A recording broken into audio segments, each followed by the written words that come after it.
بسم الله الرحمن الرحيم إن الذين تدعون من دون الله عباد أمثالكم فادعوهم فليستجيبوا لكم إن كنتم صادقين. دا سورة الأعراف دي سورة وم دي فارا نمد آیات یوسل څلور نوي دي. نن دا باندې بیان درته کوم چې زموږ براینا مسلمانان جاهله مسلمانان دره بس پنځه وخته خواست کی چې اهدنا الصراط المستقیم، یا الله ما پر سم الله روان کې. بیا ایاک نعبد و ایاک نستعین، یا الله ستا بندگی به کوم د تاسو کوم. دلته دی زموږ بې علم خلک چې هغه لمونځ کوي، لمونځ پر دی لعنت وایي، کلمه وایي دا کلمه پر دی لعنت دی، اذان پر دی لعنت وایي، دا اودس پر دی لعنت دی، دا بسم الله پر دی لعنت دی. الله پرېښی دی حی علی الصلاة حی علی الفلاح. الله راسي زما په کور کې د ما نه وغواړئ. دوی ځغلي و زیارتو ته و دارونکه ته و یوسفنکه ته و خضر ته و شیخ فریض ته و لالک اغا ته و کلندر ته ورځي و یا الله که به دا نیکان وي د ده پر وي. ای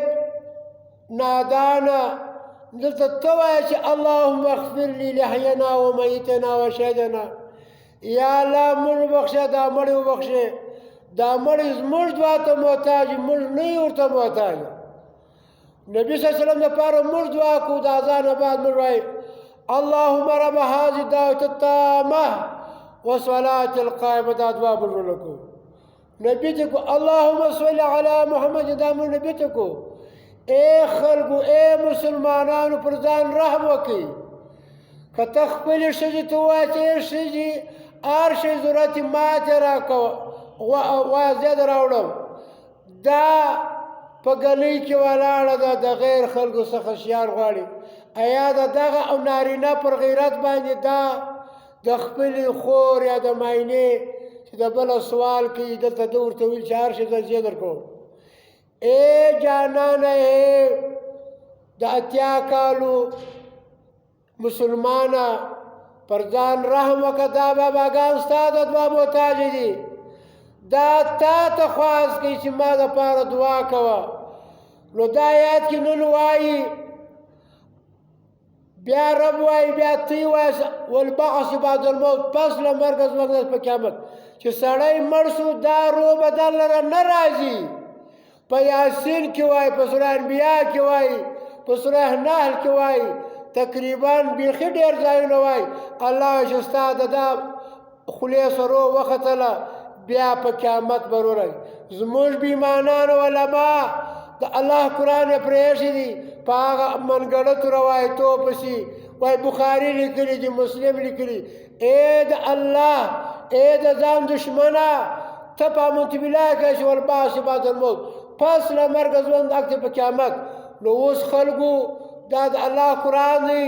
مخ ته کښېږدئ. نن سبا دین اسانه دی، په اردو، په پښتو، په هر زبان یې معنا لیکلی. الله وایي ان الذین، بېشک هغه خلک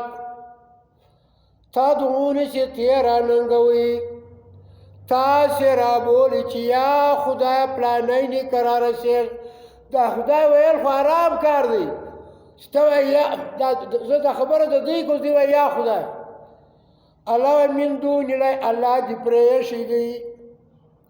د الله نه ما سوا ته وایي یا دارونیکه یا خضر نیکه. که زما دا زوی جوړ شو، دغه پسې مې ستا دوه په خوښ ایښی دی، دغه او نظر مې ستا دپاره ایښی دی، او درواج مې ستا دپاره ای پیره، دا مردار شو، ته کافر یې. الله وایي عباد بندگان دي امثالکم، ستاسو په شان. دغه شیخ فرید ستا په شان انسان دی. رب وایي ای ظالمانو، ویې ګورئ سوره الاعراف وم سورتی نم پارا دا یوسل 4 نمبر آیاتی اللہ وائی ستی پشانی انسانان دی دغه شیخ فرید تر دې ته بیا ویل هغه چې پیر و د خلکو سې او نظرونه خوړل تعویذګر و او خاورې خوړلې پر زیارتو باندې ملنګ و الله عباد بندگان دي امثالکم ستاسو پشان فادم تاسو دی راو بولی چې یا خدای پلانای نیکه فلیستجیب لکم او قبل ورجو کستی دفارا یا تیتی جواب در کی ان کنتم صادقین کیاستا سورشتیاوین کتو رشتیاوی داستا مور چې الله قرآن کې وایي چې ستا مور مړه سوه او په ژوند کې د دې مخ ته اوپ نه کوې دغه مور چې حدیث کې راځي د دې تر پښو لاندې جنت د دې دعا د جنت آواز دا بیا نه ویلی چې د دارو نیکه د خزن نیکه د دې دعا د جنت مور دې پرېښه ده ای کافره مشرکه بېدینه مور غټ هستي ده تر مور غټ پیر نسته تر پلار غټ پیر نسته ستا تر ماینې ستا تر لور ستا تر خور غټ پیر نسته تر خپل ځان دې بل غمخواره نسته الله الهم ارجون يمشون بها څه د دې پښې سته چې په راس استوه یا پلانی بابا را رسېږه الله یې پښې ولې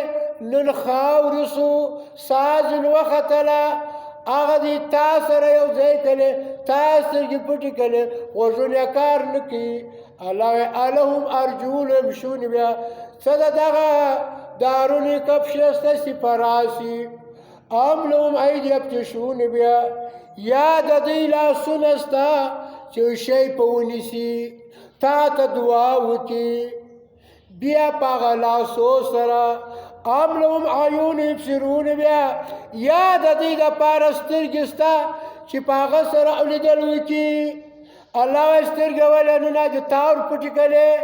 په خاورې کې چې پټ کې بدن یې ختم سو په خاورې کې ولاړې نوم نشان یې نسته بویه وکړي د درو به یا په جهنم کې یا به په جنت کې ام لهم اذان یسمعون بها یا د دې لپاره غوږونه شته چې په واوري الله یې غوږونه ولو نن غوږونه کار نه کوي نو دوی ور چپ ما ته ویلي چې چپ سه ماشټره جباره ته اولیا نه منې چې اولیا نه منې دا خو کافر دی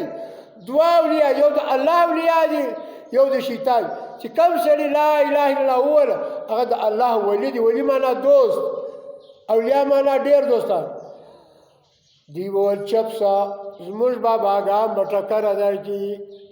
زموږ شیخ فرید به دې وشه کوي دارونه کې به دې وشه کوي او نبي ته ویل او ابوبکر عمر ته ویل چې زموږ لات منات به دې وشه کوي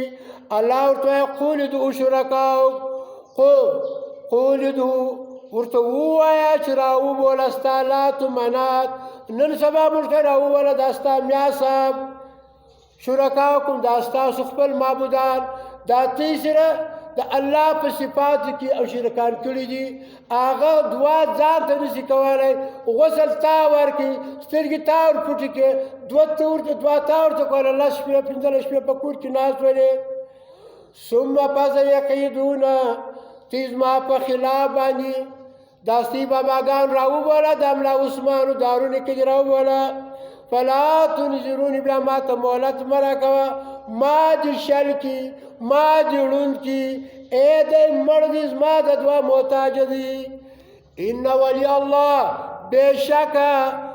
زما کارساز مددګار چې دی الله دی زما دوست الله دی الذي هغه نزل الکتاب چې نازل کړی دی دا قرآن هو د الله چې یتولا دوستی کارساز دی مددگار دی الصالحین د نیکانو تو السلام علینا وعلى عباد الله الصالحین والذین هغه خلق تدعوني چې تاسې راننګوي تاسې رابولئ من دوني ما سوا د الله نه لا یستطیعون دوی طاقت نه لري نصرکم ستاسو سره د مدد کولو ولا انفسهم د خپلو ځانو سره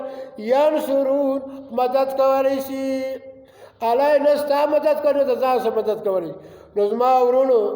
الله څه ویلی دا باباګان پرېږدئ دا هېڅ نشي کولی دا ستا د دعا دي چې ته رانږی ته کافر یې مشرک یې ستا که مردار شي دعا نه ده تا ته جایز. و آخر دعوانا ان الحمدلله